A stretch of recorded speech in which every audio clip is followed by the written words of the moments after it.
పడతాయి. అవునవును. అట్లా భయంకరంగా బాధేసిన సందర్భం ఏంటి, ఆనందపడ్డ సందర్భం ఏంటి? అస్సలు బాధ అనేది నాకు అంటే చిన్నప్పుడు మీకు చెప్పాను కదా ఇన్ఫీరియర్ అని చెప్పి.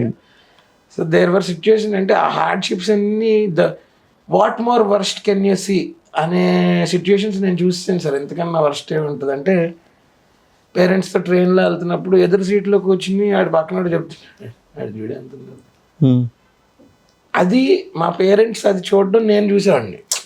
That is the most painful thing. అంటే అప్పుడు ఇంటికి ఎవరన్నా వచ్చినా సరే నేను తలుపు వేసుకుని నేను లేనని చెప్పాను, ట్యూషన్కి వెళ్ళానని చెప్పాను. ఎందుకంటే కూర్చున్నాక ఎక్సర్సైజ్ చేయట్లేదు నాన్న ఈడేదో రోజు వచ్చినా పెడుతుంది. నాకు ఏంటంటే సో ఒబెసిటీ నాకు వచ్చింది, it was because of side effect అండి. ఆస్తమాకి నేను స్టెరాయిడ్స్ వాడాను. ఓకే.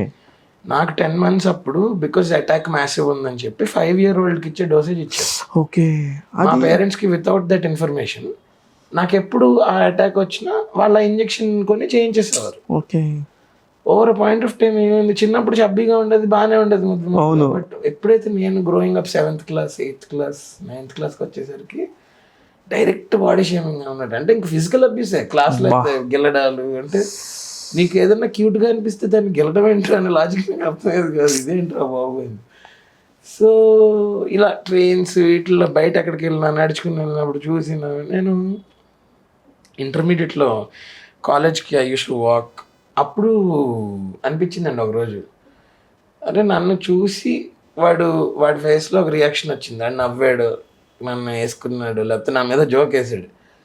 నా ఎగ్జిస్టెన్సే లేకపోతే ఆ 2 నిమిషాలు కూడా ఉండవు కదా ఆడి ఫేస్ మీద స్మైల్ అని చెప్పి అనిపించింది. సో అప్పటి నుంచి అనిపించింది ఆడంటే నేను ఫీల్ అయ్యేది, నేను తిరిగాను అంటే అని చెప్పి.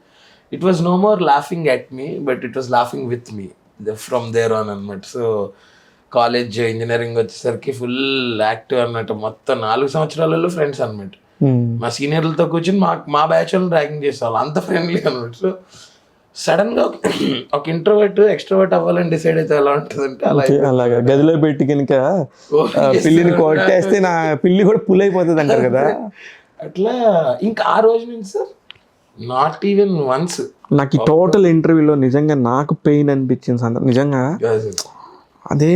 ఈ రోజు మనం మాట్లాడుకుంటాం కానీ హర్ష, ఎంత మంది స్ట్రగుల్ అవుతున్నారో తెలుసా బాడీ షేమింగ్ అనే దాంతో. అండ్ ఈవెన్ అంటే ఇప్పుడు ట్రాలింగ్ అనేది కూడా ఏంటంటే జస్ట్ బికాజ్ ఆ కంప్యూటర్ ముందు ఆ ఫోన్ వెనకతలు ఉన్నవాడిని మనం డైరెక్ట్గా ఇమీడియట్గా పట్టుకోలేమన్న ఒక్క ధైర్యంతో they are coming in blabbering whatever they want. అంటే ఇంకా నాకు పర్లేదు సార్, నాకు ఓన్లీ ఏవో పిచ్చి పిచ్చి మాటలు మాట్లాడతారు అంతేగాని ఇప్పుడు మన యాక్టర్స్ స్టేజెస్ తీసుకుంటే ఫేక్ ప్రొఫైల్స్ పెట్టుకుని జస్ట్ ఒకే ధైర్యం ఏంటంటే నోబడీ కెన్ రీచ్ దెమ్ అనేది. But definitely in very near future will be there will be monitoring system which is very accurate and they will reach them within minutes. మీకు అర్థం కాని విషయం ఏంటంటే గతంలో ఎప్పుడో 10 ఏళ్ల కిందట ఒక తొంటరి పని చేస్తే ఈ రోజున అది రిఫ్లెక్ట్ అవుతుంది మీ లైఫ్లోకి. మీకు తెలియకుండా మీరు ఎప్పుడన్నా అబ్యూస్ చేస్తే, ఎవరినన్నా అన్యాయంగా మాట్లాడితే అది ఖచ్చితంగా మీ ముందుకు వస్తుంది. అది వెరీ నియర్ ఫ్యూచర్. అన్ని జరుగుతున్నాయి దానికి సంబంధించి, చాలా పెద్ద ప్రాసెస్ అవుతుందండి. మీరు నమ్మండి 2025కి ఇదంతా తగ్గుతుంది, 100% తగ్గుతుంది సార్. తగ్గుతుంది, అవేర్నెస్ పెరుగుతుంది. కూడా ఏంటంటే ఇప్పుడు ఇనీషియల్గా సోషల్ మీడియాలో ఉన్నప్పటి నుంచి ఈడేంటి ఎంతున్నాడేంటి అంటున్నా అవన్నీ కూడా అసలు ఇగ్నోరెన్స్. ఎలా అనిపించేది హర్ష నిజంగానే?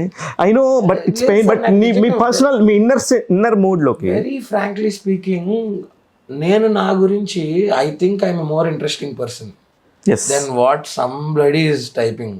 Okay, I'm on this side. వాడు ఎక్కడ ఉన్నాడో ఆడికి తెలియదు, ఫేక్ ప్రొఫైల్ పెట్టుకుని వాడుతున్నాడు. So I think I'm on the more interesting side of life. నాకు కావాల్సిన నా ఇంట్రెస్ట్స్ నేను చేసుకుంటున్నాను. I like dancing, I love to do what ever I love to do. So I think I'm winnowing at life అని అనిపించి I think that's the best part to ignore. So అది hold on చేసినా కూడా ఏం జరుగుతుందండి, what good will it do అంటే నేను నిజంగానే చదివాను, బాధపడ్డాను. It will only keep me in that mood and stop me from my progress for 30 to 45 minutes. అంతేగాని అది వదిలేసాం అనుకోండి అయిపోద్ది అదే మన. కానీ మీరు నిజంగా విత్ కెమెరా తలుపులు వేసుకొని లోపలికి వెళ్ళి నేను లేనని చెప్పే పరిస్థితి ఎవరికి రాకూడదని మీరు చెప్పండి sir.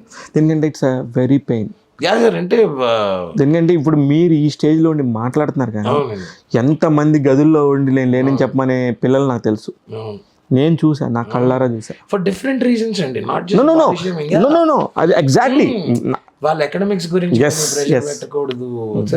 Lot of things no. I think నేను అలాంటి వాళ్ళందరి కోసం టుడే నాకు అవకాశం దొరికింది కాబట్టి నాకు అయినంత దాంట్లో నేను ఒక స్టాండ్ తీసుకుని నేను వాళ్ళని ఇన్స్పైర్ చేయడానికి నేను ఎవిడెంట్గా ట్రై చేయనండి. నేను ఒకటే బిలీవ్ చేస్తాను sir, it's okay to be imperfect, ఏం పర్లేదు, but the way you deal with your imperfections will inspire others. Correct, definitely. అందరూ నోబడీ ఈస్ పర్ఫెక్ట్ సార్, ఎవరు కాదు. ఇప్పుడు 6 ప్యాక్ ఉన్నడికి లాంగ్ హెయిర్ ఉండదేమో, లాంగ్ హెయిర్ ఉన్నడికి పొట్ట ఉంటుందేమో, ఫిజికల్ ఇవి కాదు. So I think it's all about మనకి మన లైఫ్లో ఒక పర్పస్ ఫైండ్ అవుట్ చేసుకుని ఆ డైరెక్షన్లో వెళ్ళాలి. ఆ డైరెక్షన్లో వెళ్ళే ప్రాసెస్లో ఇలాంటివన్నీ దే ఆర్ ప్రిటీ కామన్, అవన్నీ ఇగ్నోర్ చేసేయాలి అంతే. ఫ్యాంటాస్టిక్.